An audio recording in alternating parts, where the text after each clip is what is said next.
Chapter 11 and Song 11 Summary. Philosophy adds more reasoning to support her point of the previous chapter. All parts of the good are inseparable, and everything that is good is so because it participates in the good. Thus, God, the ultimate unified one, and the good are the same. Philosophy then talks about unity in earthly creatures. All existing things exist only as unities and die when they break apart, such as the soul and body. Every living thing pursues self-preservation, even trees and fire and stones. This is a natural instinct. When they seek self-preservation, they are seeking unity. And unity is identical to the good itself, to God himself. So the good is the goal of all living things. Chapter 11. I quite agree, I told her, for all your reasons combine powerfully to prove your point. Then she asked, what value would you put on the gift of coming to know the absolute good? Oh, an infinite value, I replied, if only I were also blessed to come to know God, who is the good. Yet that is what I will make clear to you on the firmest grounds of reason, if only our recent conclusions stand fast. They will. Have we not shown that the things most people desire are not the true and perfect good precisely because they differ from each other, and that, since each one lacks the others, it cannot bestow the full and absolute good? Have we not proved that they become the true good when they are gathered, as it were, into one shape and potency, so that sufficiency is the same as power, respect, fame, and pleasure? And have we not proved that, unless they are all one and the same, we should not think them worth pursuing? Yes, this was clearly proved, and is undoubtedly true. Now, when things are far from being good while they are different, but become good as soon as they are one, is it not true that they become good by acquiring unity? It seems that way, I agreed. But do you not admit that everything that is good by participation in goodness? It is. Then you must on similar grounds admit that unity and goodness are the same. For when things have the same natural effect, their essence must be one and the same. There's no denying it. Now, do you know, she asked, that everything that exists keeps existing as long as it remains a unity, but as soon as it ceases to be a unity, it perishes and falls to pieces? In what way? Why, take animals, for example. When soul and body come together and continue as a unity, we call it a living creature. But when soul and body are separated and this unity is broken, the creature dies and is clearly no longer living. The body also, while it remains in one form by the combination of its members, presents a human appearance. But if the separation and dispersal of the parts break up the body's unity, it ceases to be what it was. And if we extend our survey to all other things, it will surely be obvious that each individual thing keeps existing while it is one, but when it ceases to be one, it perishes. Yes, when I look at it closely, I can see that you are right.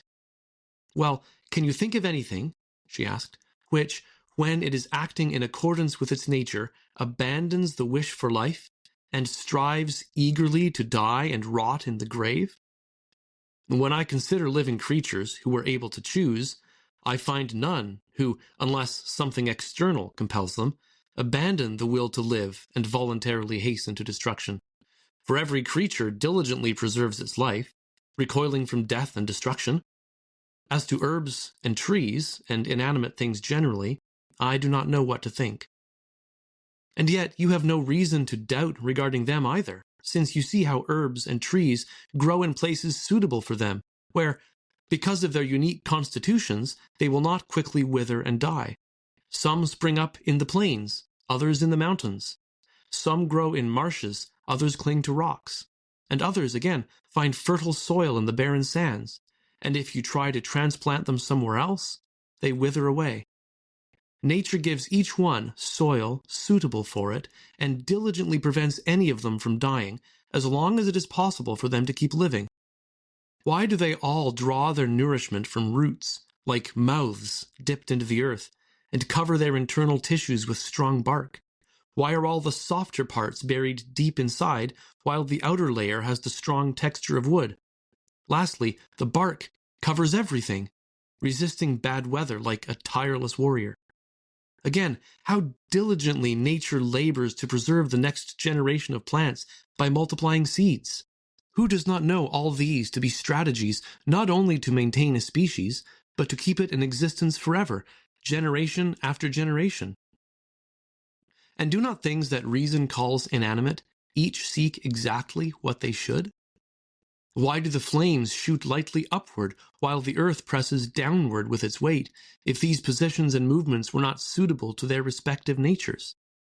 And further, each individual thing is preserved by what agrees with its nature, even as it is destroyed by things hostile to it. Solid things like stones resist disintegration by tenaciously sticking together. Fluid things like air and water yield easily to what divides them, but swiftly flow back and mingle with those parts from which they have been divided, while fire, again, refuses to be divided at all. And we are not now talking about the voluntary actions of an intelligent soul, but about natural instinct. That is how we digest our food without thinking about it, and breathe unconsciously in sleep. No, even in living creatures, the love of life does not arise from their conscious will, but from the principles of their nature.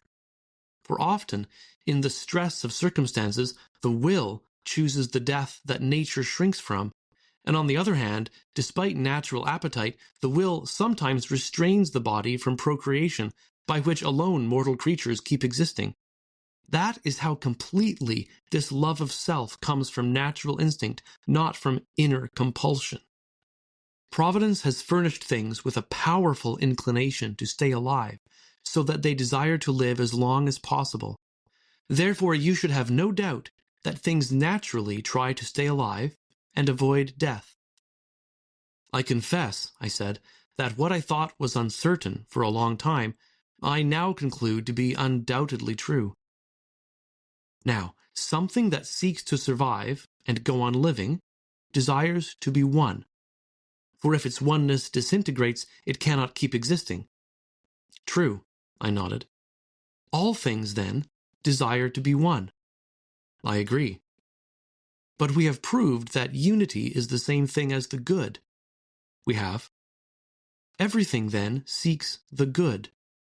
Indeed, you could put it like this: the good is what all things desire. Nothing could be more truly thought out, for either no single goal exists that all things reach for, or the goal that all things universally hasten toward must be the highest good of all. Then she exulted. You fill me with joy, my dear student. Your eye is now focused on the center of the bullseye of truth. And further, what you previously said you were ignorant of is now right in front of you. What is that? I asked. The goal of the whole universe. Surely that goal is what everything desires.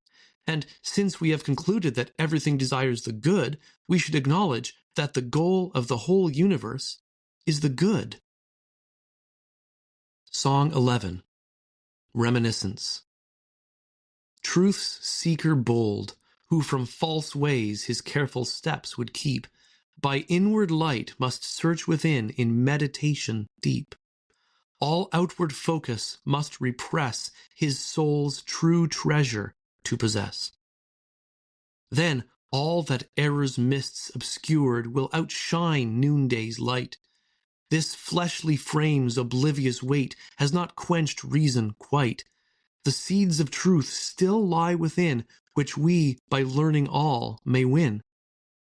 Else, how could you an answer true, untaught, to questions give, were it not that deep within the soul truth's sparks in secret live? If what great Plato taught is true, we learn what previously we knew.